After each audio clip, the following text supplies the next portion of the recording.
for disease, blizzard, noxious weed, black grass bug, and I guess you could put the 3 Ds there: death, divorce, and disability. Gosh, maybe I can do this thing with 2 hands. Now here's a real interesting little slide. This was a core sample taken from a 400-year-old pine tree south of Malta, Montana, a fir tree, I should say. And they correlated the tree rings in the tree with the modern precipitation records. And they kind of correlated the width of the spring with the ring with the amount of precipitation we get. And they, as you can see, as you go back right here and right here, some of the worst droughts were prehistoric.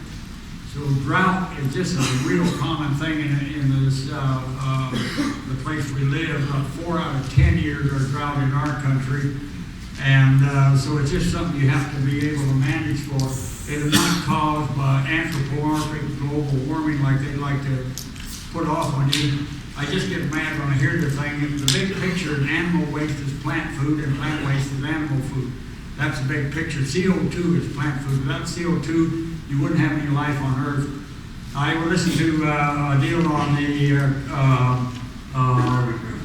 carbon credits program where you sequester carbon and then sell your credits to industry. And they said, are there any questions? And I said, I have a question. I said, as an agriculture producer, I'm into cycling nutrients, not sequestering. But I got one question for you. I buried my mother a couple of years ago in an airtight coffin to get carbon credits on her.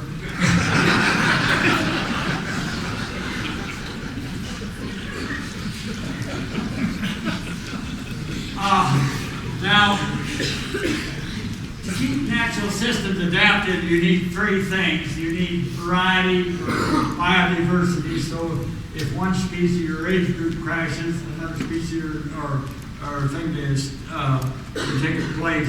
I've been talking to Gabe quite a bit on that biodiversity, and the way I do it by severely grazing and then rest it for it's about a 2-year rest. I graze every other year, but the grazing period is so short that it's almost a 2-year rest. But when I severely graze the pasture, you hurt the grass. And then you open up the ecosystem for the forbs, annuals and forbs. And then as the pasture recovers, the grass becomes stronger, and then it chokes the forbs. And as you put your rest a little further, then the shrubs and trees start taking over. All 3 of these things are really important to me to keep my cattle in protein and feed. The other beginning is you've got to have a big seed bank. In the drought of 34 and 36 in Miles City, 92% of the grass died. And you have to have that seed and then healthy roots to bring the forage back. In the drought of 88, all my hay ground, even the crescent wheat, had died out. And before that, I would hay it 1 year, graze it the next year, hay it 1 year, and then graze it the next year, and it never would come back until I put a full year rest on it, and then hayed it another full year rest, and in 1 year the whole thing recovered. So it works very good that way. And instead of a million seeds per acre, I want a billion seeds and spore per acre to regenerate the system. And then you got to have that boom bust management, so you get that, you make a niche for everything. We had some rare plants people there. They were looking for rare plants. We've got a lot on our plate.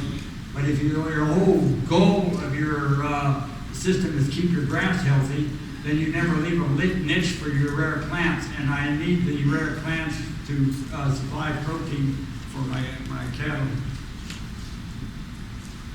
Now the flaws in my boom bust is that there's no such thing as equilibrium. When you're in balance with your environment, your room temperature is dead. You really don't want to be there. And if you don't believe that, tell me you're never going to die. Huh? You're going to go downhill. And the way to, the other thing that I do is the mode lock. The mode locking is locking together natural cycles. So like if you took pike and trout and put them in a pond. The trout number would increase until he breaks food source for the pike, and then the pike would just eat all the trout, and then they die off it, and then the trout take off again, and their population goes up. This is the way natural systems work. By narrow spectrum mode lock, if you run your system in narrow spectrum like continual grazing or continual rest, the system's information poor and cannot adapt to change like grasshoppers, fire, hailstorm, bugs, disease, etc. But if you drive the system way down and bring it way up, you have an information-rich system. You have a lot of seed, you got a lot of variety, you got a lot of healthy roots. So the system recovers very quickly after it's disturbed. When I had a hired man out of Wyoming working for me, and I was gutting tracks in that pasture with my four-wheeler drive a foot thick. He said if you did that in Wyoming, the track would last 20 years. The guy working for me in Wisconsin said the last 5 years in Wisconsin. In 2 weeks, the tracks were totally hailed on my place. And they say even on the satellite photos, you will never see a cow track trail on my place because they recover so quickly. So by bringing the system way down and bringing it way up, the system information rich and knows how to recover. And I use the analogy of a little kid. When you're bringing up a kid, you bring him up as far as you can, and he gets antisocial, knock him on his tail, and bring him back up again. He wants to repeat, you do it again. This way, the kid is information rich. He knows how to recover. He knows better times always ahead. And you're not going to shoot a bunch of his little friends just because his girlfriend broke up with him, because old man whippings were a lot worse than that. The other way I like to look at it is the what are we going to talk about now? If there are two user groups on the range, man is the principal of one user group. So when you severely graze and remove your cattle, the range is at its peak rest because you've destroyed the second user group. You've taken the fuel away from fire. You've taken the damage potential away from hail. You've eaten the eggs of the black grass bug. You've stomped on the June bug larva. You've taken the cover away from rodents, so the coyotes and raptors eat them, and you go on like that. So as you start into that rest, the second user group starts increasing until at a 2-year time period, it's eating 100% of the annual increase of the biomass. It's never going to get any better. So that's time to take your share, right? And then bust it again. And I found that the biomass peaks about 2 years by watching road ditches that never been hayed, never been grazed. Now bust is real common in nature. You've got a lot of this land been dipped in ocean for millions of years. You've got glaciers, you've got volcanoes, you've got and there's some of the great things about it. It controls insects, it destroys senescent plants, it makes seed beds for the new seed. Now, the only even grazing is severe grazing, and like Dr. Highsmith from Fort Keogh said, when you graze lightly, the cows eat only the plants they like, leaving the plants they don't like the competitive advantage because they're never eaten. When you graze severely, the cows eat the plants they like, plus the plants they don't like, leaving the plants they like the competitive advantage because they're used to being eaten. But you cannot force a cow to eat something she doesn't like and expect her to perform, which totally concurs with the last two speakers. Keep the size of those cows down so they can survive what you're going to do to them. The other thing is control fire. 500,000 acres of Montana burned last year. Fire will burn up to my fence and quit. A good example of that, what Fred Preventive always uses, is down there in Texas. The fire was heading for this one town, big range fire. Somebody had a bunch of goats right before town, and that fire hit where those goats were and just died. And so if you take the fuel away from fire, it really works. The second, and they did some research down in the Jornada Experimental Range down in New Mexico, and they found this to be totally true. The second thing is that if you've got a 1-year arrested pasture, the forage is really fresh and it doesn't burn very easy. Some of the ranchers up around Miles City was telling me when that fire would drop out of those pine trees, they'd just burn a little spot if there's no wind and die. Yeah? Because the forage is too much humidity and it'd carry fire. So our whole deal is use it or lose it. Old Dr. Highsmith put it this way: if you don't use that resource, something else is going to use it. You're probably not going to like what it is, like pine beetles or fire. Now the key species I use for severe grazing is I find the plants that the cows dislike the most. And when they start eating that plant and it got pretty well chewed on, I know it's time to move it. I use fence posts a lot for this indicator.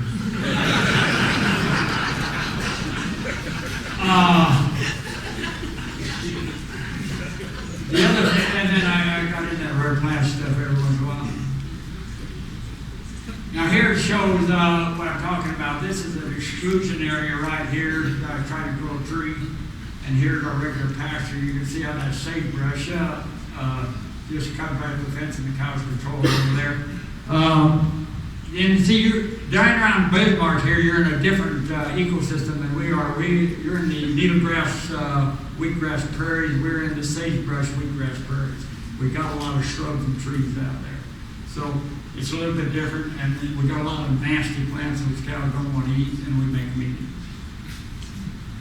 It's just like, if you put liver and ice cream on a kid's plate, you know what he's going to eat first. But you leave that liver in his plate for 3 days, he will eventually eat.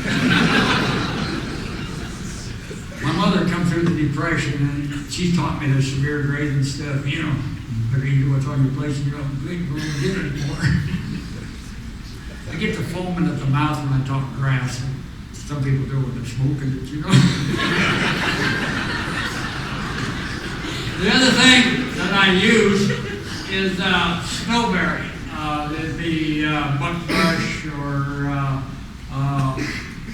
in Minnesota they call it wolfberry, because when you have wolves, you don't have any bucks. Name it that. As you can see what the cows did to that brush right there. This is the road ditch that has not been grazed or hay for years, ever since I remember. And this is what the cows did to that snowberry. One of the funny things is that one of the guys wanted me to come down to Ecolacca to see he held out a snowberry, and he didn't know how to control it. It said make them eat it. He said my cows won't eat it. So I went down there. I could see that his cows were eating snowberry, but I couldn't prove it to him. So finally I started digging through some cow manure and found some snowberry in the cow manure. And I picked it up and I said, here's proof that your cows are eating snowberry. And he took that and he picked a snowberry and he held it together and looked at him and he said, sure look alike. And the state biologist was standing behind him and said, bite them, Chester, see if they taste alike. Now here's what our pastures look when I first turned in. This is the 1st of May. All the pastures that were used last year to have the grass was about a 1/4 inch tall, and you can see all the new grass growing under that old canopy, all that green down there. It seems like even the 1st of April we'll get a lot of green under that old, you get so much insulation from that old grass that green takes off, and it will actually be 2-3 leaf stage the 1st of May. And Dr. Mansky wants it to go into June to get in a 2-3 leaf stage, but through the cover you can get it going on easier. And here's what it looks like when I'm done grazing. So we knock it pretty flat. Now boom, one of the most important things with a long rest is let that stuff boom. And one thing, their canopy reduces the temperature and raises the humidity at ground level, which reduces the evaporation. And if you got litter cover, if you got 10% litter cover and get to 2 inches of rain an hour, you'll get 70% runoff. If you got 70% ground cover and get 2 inches of rain in an hour, you get 10% runoff. So you actually make your own drought by the way you do it. If you keep that litter in there, you're going to preserve a lot of moisture through reducing evaporation and holding. One of the interesting things you can see after a thunderstorm is that the litter builds little dams and slows the runoff, so it has more time to infiltrate it, and that's really important. The other thing, it increases rodents and wildlife. The rodents give you a lot of macropores into the soil, and their nitrogen concentrators will eventually increase your production. But then again, when you remove them, the rodent population crashes. The next one is seed production. Again, when they have a severe drought, a lot of times you have to start the system from seed again. The next one is seedling establishment. If you buy a seedling, all the research said that you don't have to worry about seedlings because they don't survive. If you buy the seedling twice in the first year of establishment, it's dead. It does not, it will not come back. So by holding the cattle off for that longer rest, the seedlings get established and you'll see more. The other thing is stockpile feed. This year we had a 70% loss of carrying capacity on the range in Weevil County, and I was running 120% of my carrying capacity. And I have, in 40 years, I've never had to sell cattle or rent additional pasture because of drought, because I've always got feed. The researchers came down from the Range Experiment Station, Northern Plains Range Egg Experiment Station, and they found that I had 3 times as much grass in my pasture that there in the road ditch that never been hayed, never been grazed. And so it's really important. And again, we use the relic areas for roads and that have never been hayed and never been grazed to determine how long it takes for a pasture to recover. And we generally found it takes more than 1 year. Every location is different. Like an alfalfa field will recover 3 times in 1 year. So where you are, your amount of precipitation, your nutrients and stuff determine how fast the system will recover.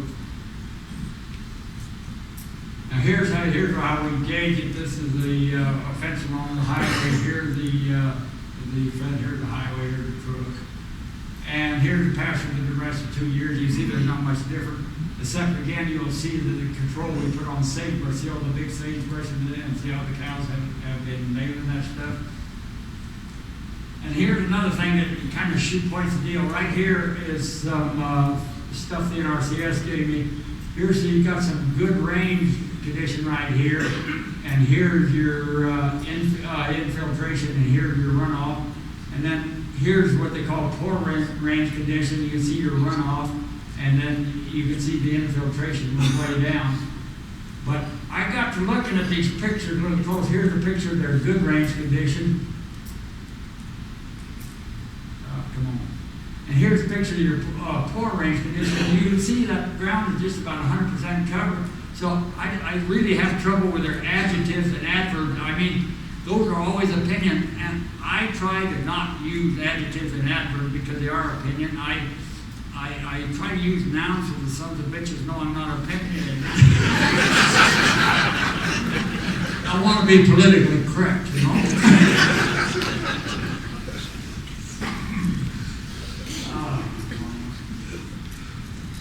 Now my management style is when I severely graze the pasture in as short a time as possible. We have, I kind of wrote it down on a little list here. I have 5,500 acres of grass. I got it divided in 37 pasture. I got 40 reservoirs. I run 250 cows on it and with the replacement heifers. And most of the pasture is about a quarter section, and I leave it there for about 21 days and then move them to the next one. We get 80 to 90% conception on our first heat cycle. We calve in April, May, and we feed. You try to start feeding January 1st, and then we quit feeding about April 1st. And then the other thing, we put tubs out for the heifers 20 days prior to breeding because they're under so much stress by they're losing their teeth, they're trying to grow, they're trying to make a new calf, they're trying to raise an old calf. There's a lot of stress on them. And like Phil Gertie tells me, buffalo don't breed till they're 3 years old, so you're asking that heifer to do something that's unnatural that only people should do. And so 20 days prior to breeding, we put those lick tubs out for those heifers, and then they breed like a bunch of rabbits. And then as soon as they're done with that, we turn them out with the cows. They have to fight for their food. I will never pass up an opportunity to stun a cow. I want a 1,200-pound frame, but our cows usually average about 1,000 to 1,100 pounds because we stun them. And there's real good times to stun them. You never want to try to stun them on the third trimester or right before breeding. You want them trying to guns gaining weight.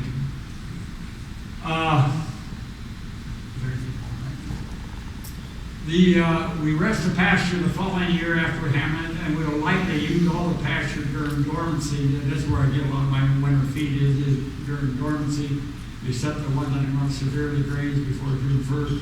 And then we start feeding it. I've already gone into that. I'm 70 years old, I get lost. That's why they make these slides. Here's a kind of a picture of a place where it's right on top of a ridge that goes in the Badlands. The top of the ridge is about the same height as the highest point in North Dakota. And then on this side of the ridge, we've got rolling hills. This side, we go in the Badlands, and then right in here, we go in the tree. And here's what the rolling hills look like. This is about on the hill, about the same height as the highest point in North Dakota. You can see the diversity we have with the warm season, the cool season, etc.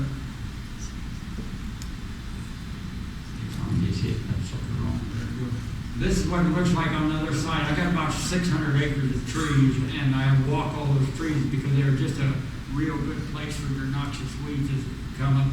They've checked my tree. 2 different studies went through checking ash straws from the state of Montana, and these ash straws have been way on top of the functional condition on both studies. And this is what it looks like when I'm done grazing the trees. You see that cow standing around waiting for the next leaf to grow. and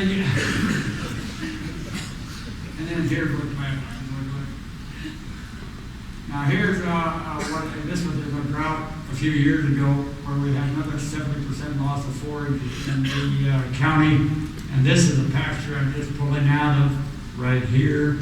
And then we were just turning in right here, and you see that old cow heading for the trees right there to get the green stuff up. You know where it is. And you can see how they ate, how the sagebrush is all eaten down here. They just really clip on us.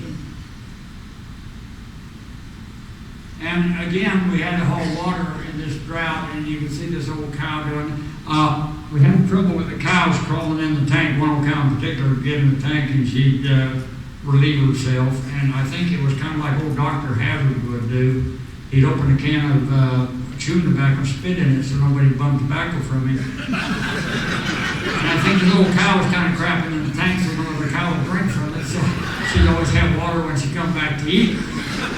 But I was talking to one old vet down there in Tennessee, and he was telling me what he eat for a long life. I said, well, if you want to write a book about it, get Dr. Hazard to write a book in '94. And so we talked to Dr. Haddad, and Dr. Haddad, he said, that old boy up in Montana's pretty sharp, but he ain't that smart because I ain't that old in '93. So I told him, I said, tell that old bugger that if he wants to live to get older, better get off that chewing tobacco, because my grandma started chewing it when she was 16 years old and killed her deader in hell when she was 99. Just think how long she would have lived if she hadn't been chewing tobacco. Another thing that we had trouble with is so we pushed this, these water tanks that are hauling water to, and we pushed it under an electric fence so half was one side and half the other. And boy, my cows got mannerly. I mean, they didn't do that defecating in my tank anymore. See, I know the big word, stupid. And I was watching them drink one day. I noticed they were real orderly, and there was about 5 cows drinking. They crowded one of the cows who was right by the electric fence in the fence, and they shocked all 5 of them. Great lesson. Now, here again, this is what our pasture looked. Again, there was 70% reduction in carrying capacity, but you can see the amount of stockpile of feed I had in those pasture. I was running 120% of my carrying capacity. And again, rest of pasture, the quality is poor. And I was telling Cody that I can't multi-species graze because then sheep would starve my cattle to death. They need the forage and they need the brush for protein supplement so they can eat this old dead feed I'm producing. Now here's an interesting slide right here. This come out of Dr. Highsmith's book, Range Management and Ecological Perspective. Now here's your forage intake for the cows right here, and here's your forage digestibility right there.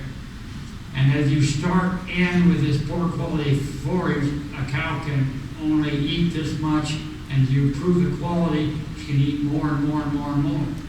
But the bad thing about it, when you got that poor quality, she can only eat this much. And this is what's important in the wintertime. You've got to have a full rumen on those cows to keep them warm in the wintertime. That's one of the most important things. So the poorer the quality of forage you have to winter them all, it'll take longer to run through the GI tract and keep the cows warmer quite a bit longer. So she can only eat this much. She needs this much, but she can only eat this much. And as you improve the quality of the forage, she can eat, she's going to need less and less and less and less until she hits her minimum daily requirement.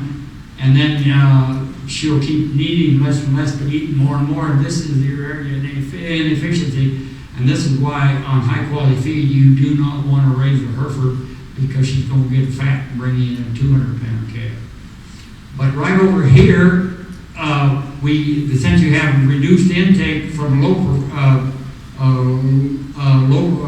performance cow, her minimum daily requirement will be a lot less, so you can have forage digestibility right back here. She'll do very well. And I have hay in September before, and those cows did real good by eating that stuff in September. I have to kind of do that because as far as profitability goes, I have a little saying, you use it up, wear it out, make do or do without. And some of my hay machinery still breaks down so often that I have to wait for hay in September. Now the wife don't go with this old stuff either. I said, there's nothing wrong with that old vehicle you're driving. I said, I put a gallon of oil in the back trunk, I put some jumper cable in the truck, I put some baling wire in the trunk, I put some duct tape in the trunk. It's plumb all right. That's when I'm forced to call 911 and kind of report a spousal abuse.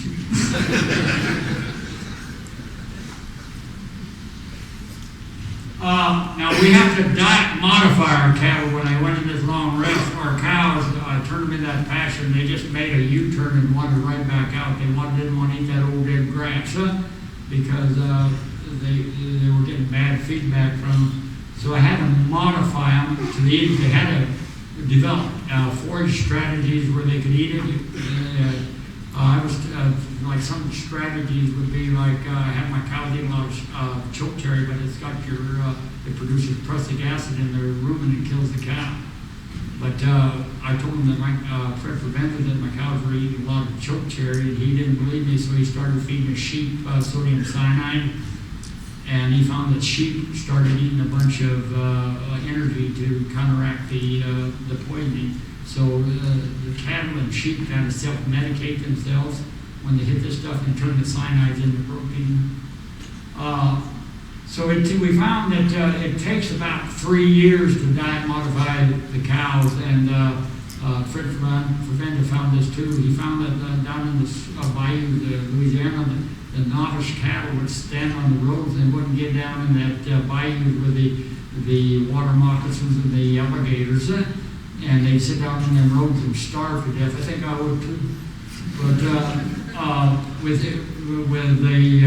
when you give them time to adapt to that stuff, they will take, but it takes 3 years.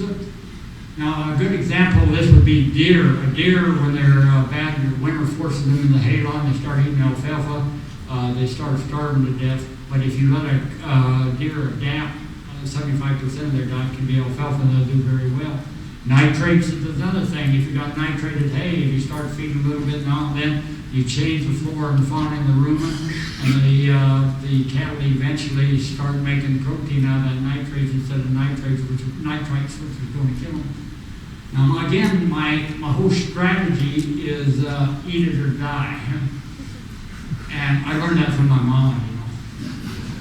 And gradually, as you teach them that stuff, their preferred food will change. They'll start eating snowberry right to begin with. They'll start eating sagebrush right to begin with. And it's really handy. The cattle really love fringe sagebrush during the drought. Now the tools I use for my diet modification, Fred Provenza used flavor enhancers and salt and stuff like that.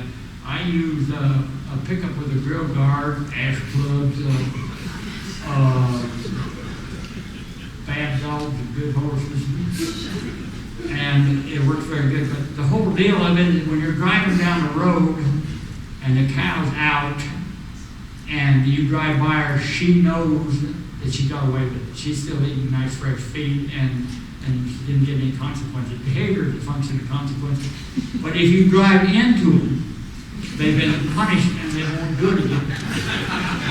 But to keep from injuring the animal, you have to have squishy pickups, kind of like Dodgers. You know? That kind of cushions the blow.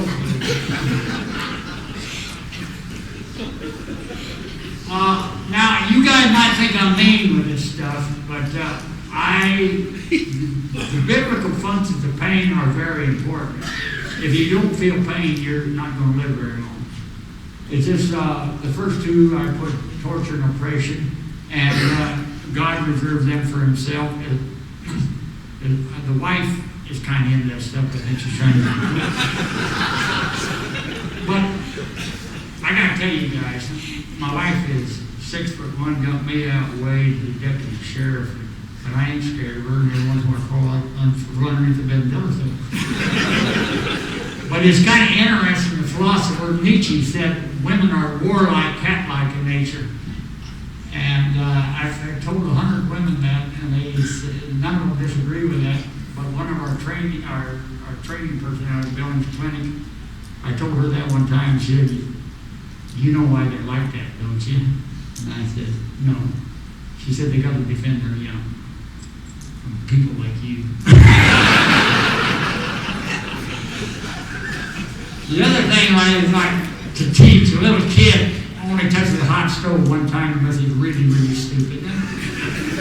And the other one is to test, if it goes through drought and stuff, it tests our ability to manage through drought. It refines, it strengthens, it renews, it protects, it humbles, it glorifies God, and it disciplines. And I do a lot with dogs, horses, everything, and cows, and I'm really into that discipline.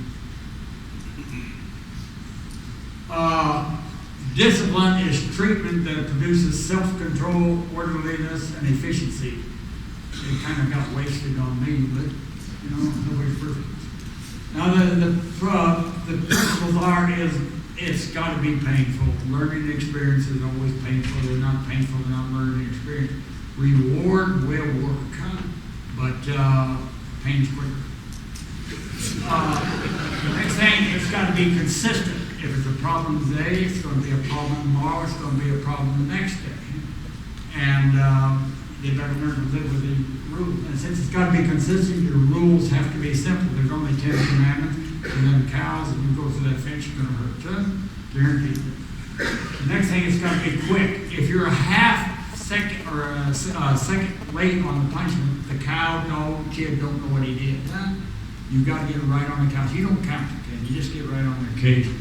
And since you can't usually catch a dog when he knows you're mad, you use the punishment word. No is a punishment word. I don't use that word very often. I usually tell them to come to me or stuff like that. But when I say no, it means you cease and desist or you're going to hurt them. And then you got reward words, which is good dogs. And then everything quits. And the dog comes back for his reward. The kid comes back for his reward. So you're trying to get him to repeat that certain act. The next thing you do is after discipline, you got to have instant forgiveness. You beat on a border collie, he ain't going to work for you anymore. You pull his ears, you set him down, he'll jump up and down, want to get back to work. So you've got to get right back to having fun. The next thing, you don't do nothing to that dog or that kid will hold against you. And the next thing, discipline must be done in public. Only 10% of the cattle will touch an electric fence. Others see what happened and won't do it to them. So when something misbehaves, we don't care where you are, they give it to them. Another thing that you've got to go with a reward when they're behaving themselves, you've got to go reward. A reward for a cow is quiet, food, and to be left alone. And like I said, I know quite a few women like that too.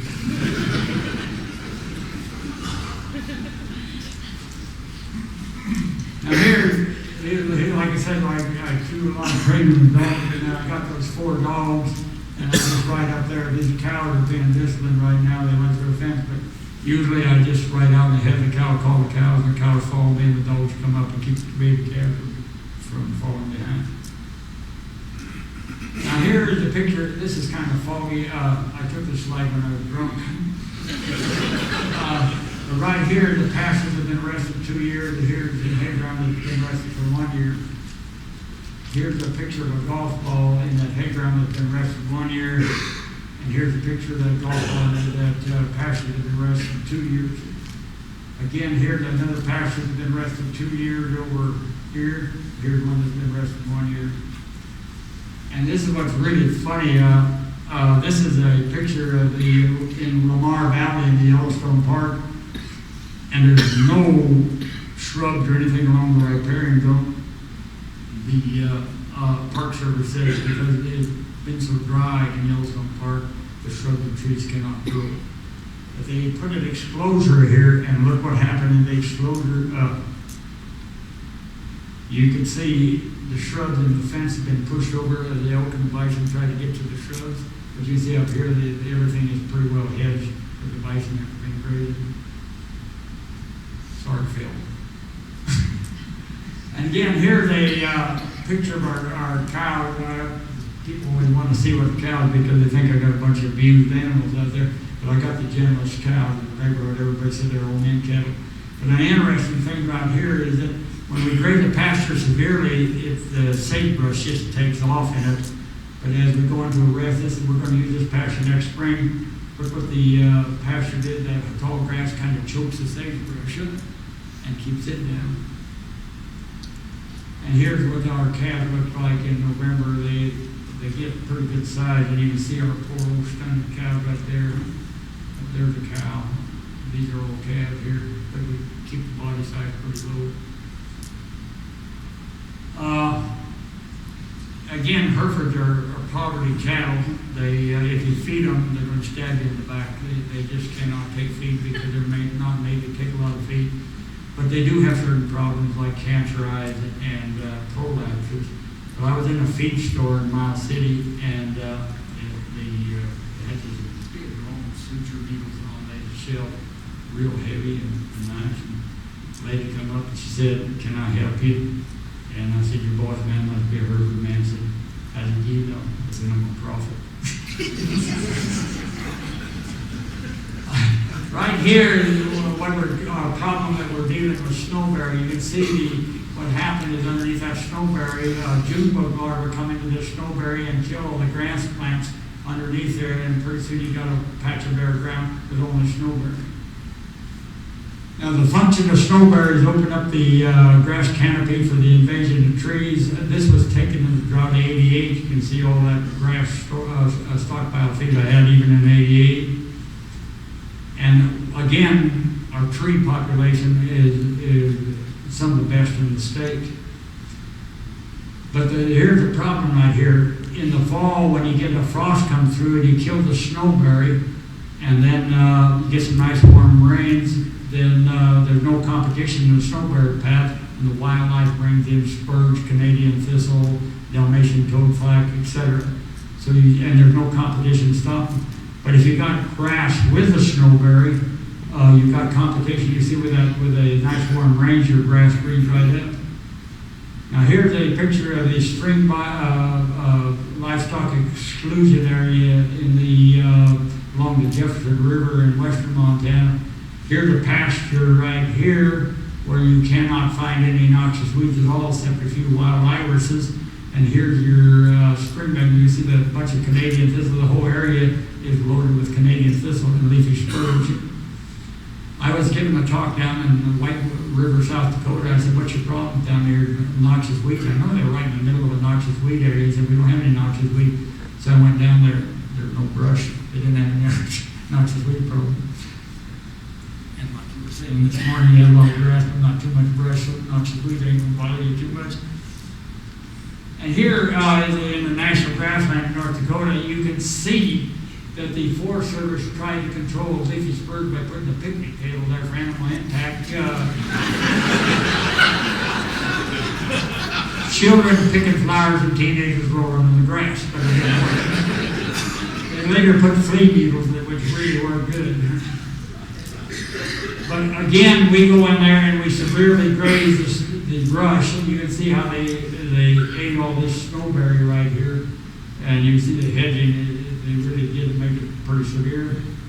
And then after we do it, after 1 year rest, the stuff that we damage fills in with your annuals. You need weeds to start a grass population again. There's plant progression is weeds to grass to shrubs to trees. The longer you go into a rest, that's how you'll progress. But then we get regression with the severe grading. So we regress that population right there, and we got catnip there and snowberry. And then the next year we get your grass plus snowberry, which is a competitive environment which will battle noxious weeds. I was, am I running out of time yet? 5 minutes? I won't tell that story. It's dirty anyway. Another thing that we like to do is we like some of our exotic plants like sweet clover. A lot of times I will severely grade the patch next year. The patch comes up pure sweet clover, and then next year it goes with the grass being fertilized. We just get pure grass and sweet clover. Another big thing is the ponds. I have 40 of these reservoirs, and you can see right on the edge of the pond, this is a pond that's been seasonally grazed for 20 years. There's no vegetation on the edge of those ponds, right around there, just totally in. And then here's what our ponds look like. We got real heavy vegetation around. And here's the fence between the two. This is our stuff, and this is the stuff of the neighbors who've been seasonally grazed. Here's the riparian zone on the side that's been severely grazed. You see the vegetation went to curly cup, gumweed, foxtail, barley, etc. And this is what it looks like on our side of the fence. We got a lot of sedges, a lot of shrubs and everything else. And then here again is a close look out of the fence. Some of them little seeps crawl under the fence like black walrus do, but you know, we'll learn to build a better fence in the future. But what's funny is I can switch sides. I can have saline seep on this side of the fence 1 year and then on this side, and I can switch it over so I get saline seep on this side and then on that side, because that big plant transpires the water up in the air, and it will dry up your water, sub-irrigated water that's sending up those salts. And here's what it looks like when we're done grazing the rushes and the cattails. They really take them down. Again, here's another riparian area out in the breaks. This was this year during the drought. That prairie cordgrass there was 4 feet tall, and you can see the production because of the last 2 years I had a lot of spring actions in the bottom, and I got a lot of stuff. Like I said, our production, our cattle couldn't even get through the grass this year with 70% reduction from the drought. Again, grasshoppers. Now, grasshoppers, when you, this is a place, I took a picture of a place, I tried 2 short duration grazings, and I pulled the cattle, and the grasshoppers would come and clean it. Next year I did the same thing, grasshoppers come and clean it, and I was having no trouble in the other places where I rested a full year. So I rested this a full year, and this is what I got the next year. But what Jerry Onslarger's grasshopper research said, when you there's 12 species of damaging grasshoppers in the state of Montana, and it takes 3 species doubling their number for 3 years. No, 5 species doubling their number for 3 years to get a grasshopper epidemic under your system. Only 3 species can do it. So I've never had any trouble with grasshoppers ever since we put everything on the long rest. Again, the feed ground, I've been feeding on this ground since 1948, and you can see the production. We get up to 4 ton an acre. We get from a third to half of all our hay right off our feed ground because we got such a buildup of organic and nutrients. Again, here shows the path how by letting the long rest we got these cows are eating in the alfalfa field off behind us, and as they walk to water, they're pooping out those alfalfa seed along the path. Next year, the alfalfa seed germinated, and fill the path in with alfalfa. And it just shows you with a long rest, the seedlings will survive. So the results of my type of management, I can maintain my stock and rate time to dry to control black grass, grasshoppers, black grass bug, white grub, flies. I control plant diseases. I control rodents and wildlife. I control fire. I provide brush for shelter and forage. I help control noxious weed. I improve the efficiency of cattle. What they've done with cattle is that they've taken a bunch of steers and fed them 100% of their ration until they finish. And another group of steers, they took and fed them 70% of their ration for 70 days, 100% of their ration for 70 days, 70% of the ration for 70 days, 100, and they stair-tapped them on up to finish. Well, they gained the same. They ate the same. And what actually happened is that you lowered the metabolism on those cattle so they get more bang for the buck. It's kind of like the women when they go on those severe diets, they lower their metabolism and they start eating again, kind of like balloons. They just go for it. But you can do the same with cattle. And then we got big populations of earthworms and dung beetles. One of the old boy from up in Tennessee, he started flipping cow pies because he know there's whole. He found 20 earthworms under one cow pie. So we were really cycling that stuff. But again, next time I got none. Okay, I quit. Okay, well, thank you very much.